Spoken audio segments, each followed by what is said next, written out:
Welcome everybody, this is the Brandon Rail fan here.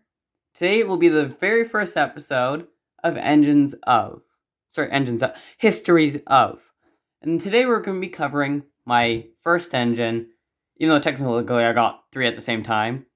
This being one of them, the parts unit, this being the other. Get out of the way. Anyways.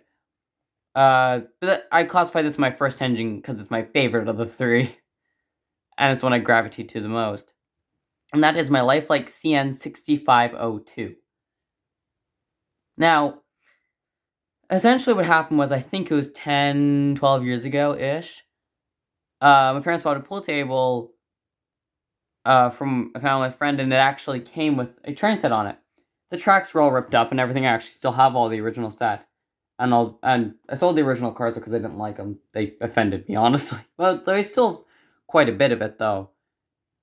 Just some of the box cars I got rid of because I didn't like them.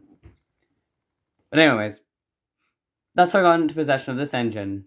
I remember ripping up the track off the table. This was, keep in mind, I'm 16, almost 17 now.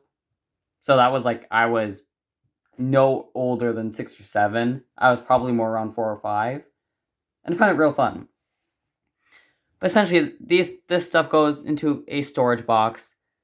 And I don't think about it. I don't see it for another probably decade. I only remember opening it up like 4 or 5 years ago. So probably more like 6, 7 years since it's been open. But my dad was actually in the paper, saw that the Brandon Model Hills Railway Club, that's my railway club, had found a new location after they'd moved from the downtown mall where the public library is.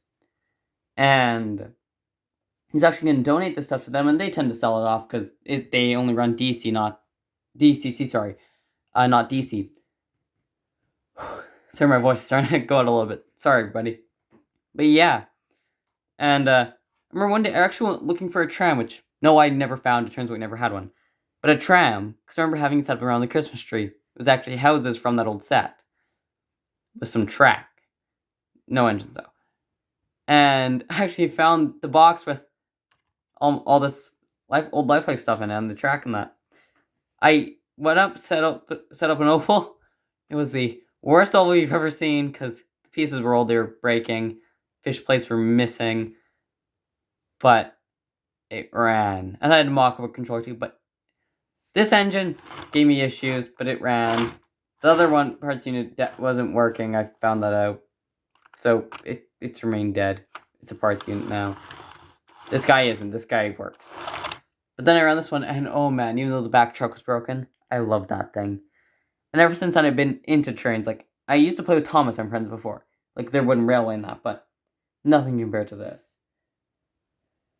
And that's actually what made me want to work for CP or CN in a few years' time when I graduate from high school next year. Oh man, I'm in grade 11 already. This upcoming school year, I'll be in grade 12. That's only, well, it's March 28th right now, 2022. Oh man, then in September 2022, I enter grade 12. I can't believe that. Sorry, but back to filming and my nostalgic moment over. This engine has become a mainstay. I've tried to fix it. I keep fixing the back. Yeah. Actually, right, the video before this should be me attempting to fix it, doing it correctly, then not letting the glue dry long enough and taking it off and breaking it again. But yeah. I know, I'm not very smart sometimes. Actually, I should just elastic band it together now that I think about it. But anyways. But it's been a reliable runner when it's been fixed, and I haven't kept breaking it. And it's one of my most powerful engines in my fleet. Like, it rivals modern day all-wheel drive with just its little 4-wheel drive 3-pole motor. It's a beauty, though. I love it.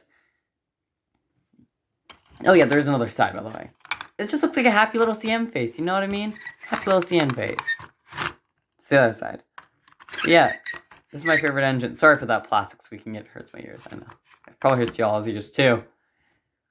But yeah, this is my favorite engine, and it always has been. It's always been that, like, it's just like part of me almost. It's just, I like it that much. I will never sell it. I will never get rid of it. I'm going to have to pick up his back end. So it actually flies right, sits upright. Anyways. But yeah, this is a journey. This whole YouTube thing has been a journey with all the new projects. But anyways, this is a very nostalgic, the Brandon Rail fan, saying, bye for now. I'll see you all next week, or whenever the next video comes out, which is probably going to be, a few months considering normally, but try to have one up, 1 week schedule. And this is the Brandon Rail fan saying, goodbye, everybody. See you all in the next one.